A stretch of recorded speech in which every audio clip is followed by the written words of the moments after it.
ये जो अटैक था ये वाकईतन एक सरप्राइजिंग था। मतलब पाकिस्तान ये तवक्को नहीं कर सकता था कि ईरान से इस किस्म का अटैक, अगरचे कि एक दफा अगर कुछ अर्सा पहले देखें तो 2019 में गालिबन, मुझे सही याद नहीं है, लेकिन एक कार्रवाई हुई थी जब ईरानी एक ड्रोन जो है वो मार गिराया गया था। उससे पहले एक कार्रवाई थी 13-14 के दरमियान जब ईरानी कुछ जो है वो बॉर्डर फोर्स ने सरहद के इस तरफ आके कार्रवाई की थी और कुछ लोगों को यहाँ पे जो है मारा था और फिर वो वापस चले गए थे।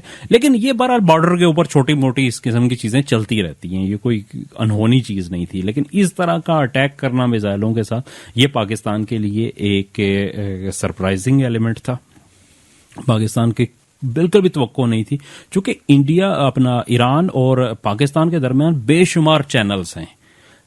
एंटी टेररिज्म के जो है सफारती ताल्लुकात बहुत अच्छे हैं, लोग आते जाते हैं रोजाना की बुनियाद पे। और मजे की बात यह कि जिस वक्त ये अटैक हुआ है उसी वक्त जो है बहरा अरब में ईरानी और पाकिस्तानी नेवी एक साथ जॉइंट एक्सरसाइजेस कर रही थी वहां पे। और एक दिन पहले दोनों के वजीर आजम हमारा और उनका वजीर खारजा की मुलाकात भी हुई जो है। तो इस दौरान ये हो जाना, ये दोस्त भी है ना उसमें जिनके जरिए से मतलब गिला शिकवा किया जा सकता है। हाँ जाहिर है, मतलब वो और ये मतलब ये चीजें बहुत अरसे से चल रही हैं और दोनों को ये बातें पता है कि क्या हो रहा है, क्यों इस्तेमाल हो रहे हैं, किस हद तक इस्तेमाल हो रहे हैं। और उसकी फिर आपस में जो है ना वो मुमालिक के बहुत सारे काम होते हैं जो चल रहे होते हैं, जो जिसमें नॉन स्टेट एक्टर्स की जरूरत होती है। तो वो मतलब दोनों तरफ इस्तेमाल चूंकि कर रहे हैं, तो इन्हें भी पता था कि वहां पे हैं, उन्हें भी पता था कि लोग यहाँ पे हैं और इनकी भी मजबूरी है, कुछ चीजों पे ये नहीं कर सकते। देखिए मतलब फिर अगर इसको थोड़ा सा और खोल लें तो हमारे सामने आएगी कि कुलभूषण यादव जो है वो ईरानी ही आया था और हुसैन मुबारक पटेल के पासपोर्ट के ऊपर ईरान में मौजूद था और वहां से पाकिस्तान आया था।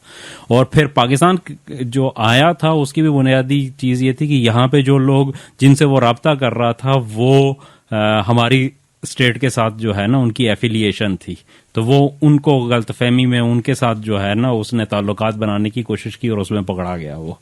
तो ये चीजें वहां पे चल रही हैं। चाबहार वो बंदरगाह है जो ग्वादर के मुकाबले में इंडिया ने बनाई है और रा का बैरून मुल्क जो सबसे बड़ा मरकज है वो चाबहार में है।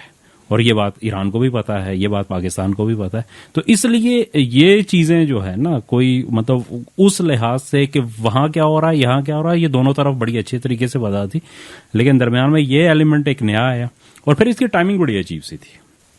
अब ये देखें कि ईरानी वजीर खारजा जो है इंडियन वजीर खारजा जो है एस जयशंकर वो पाकिस्तानी जो क्या कहते हैं वजीर आजम थे डिवोर्स में, वो भी वहां मौजूद था। वहां से वो अमेरिका गया, अमेरिका में उसकी एंटोनी ब्लिंकन से मुलाकात हुई। वहां से वो इजराइल गया, इजराइल से जो है वो ईरान आया, ईरान में आके उसने 2 दिन का दौरा किया और जिस दिन वो वापस गया उसके अगले दिन ईरान ने ये अटैक किया। और फिर मजे की बात यह कि फिर आज जब हम ये बात कर रहे हैं हफ्ता 20 जनवरी को, तो युगांडा में फिर ईरानी जो है वो वजीर खारजा और इंडियन वजीर खारजा की मुलाकात हो रही है। और फिर एक चीज और भी है कि ईरानी जो सुप्रीम नेशनल काउंसिल है उसके सेक्रेटरी हैं अली अकबर अहमदियान, वो नई दिल्ली का दौरा कर रहे हैं जनवरी के आखिरी अयाम में। अभी उसकी डेट फाइनल नहीं है लेकिन जनवरी के अंदर ही है उनका, शायद 29 या 30 जनवरी को उनको हो रहा है। और उसमें जो तय पाया है उनका इसी दौरे के दौरान कि वो इंडियन अजीत दोवल से मुलाकात करेंगे वहां पे, जो जानते हैं मेरे ख्याल में लोगों को बताने की जरूरत नहीं है उस पर। और फिर जो इसकी ये कार्रवाई थी पूरी ईरानी कार्रवाई, इसके ऊपर इंडिया का बड़ा एक जबरदस्त रिएक्शन था कि उनकी वजारत खारजा का तर्जमान कहता है कि हमारे ही जो है ना जीरो टॉलरेंस है और हम हर उसके साथ हैं जो भी कोई दहशतगर्दी के खिलाफ कार्रवाई करेगा। और खुद उनके मतलब बेशुमार लोगों ने ये कहा कि जनाब हम तो ये इतने अरसे से कहते थे जो ईरान ने आज कार्रवाई की है वो हमारा साबित हो गया है कि पाकिस्तान दहशतगर्दी को प्रमोट कर रहा है। और मैं ये एक चीज और मैं पाकिस्तान ने दहशतगर्द मारे उस पर कुछ जवाब, उस पे तो खैर यार वो एक मुझे हमारी कहावत याद आ गई है।